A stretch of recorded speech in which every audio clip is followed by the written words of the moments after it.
আগামী 15 তারিখ মহাশিবরাত্রি। এই মহাশিবরাত্রিতে অখণ্ড সৌভাগ্যবতী হতে আপনি আপনার স্বামীর কাছ থেকে গিফট হিসেবে কি নিতে পারেন এবং আপনার স্বামীকে গিফট হিসেবে কি দিতে পারেন সেটা জানতে হলে আগে অবশ্যই আমার চ্যানেলটিকে আপনাকে সাবস্ক্রাইব করতে হবে। ভিডিও ভালো লেগে থাকলে লাইক এন্ড শেয়ার করতে ভুলবেন না।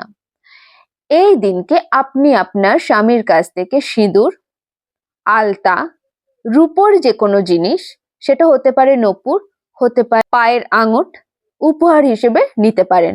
আর আপনি আপনার স্বামীকে উপহার হিসেবে দিন পারফিউম, হালকা রঙের কোনো টি শার্ট বা শার্ট, আতর আর রূপোর কয়েন। আর অখণ্ড সৌভাগ্যবতী হতে আপনি যে কোনো স্ত্রী মহিলাকে, সেটা হতে পারে আপনার মা, শাশুড়ি মা, ননদ, বোন, যে কেউ হতে পারে, কোনো ব্রাহ্মণের স্ত্রী, তাকে 16 শৃঙ্গার উপহার স্বরূপ দিন।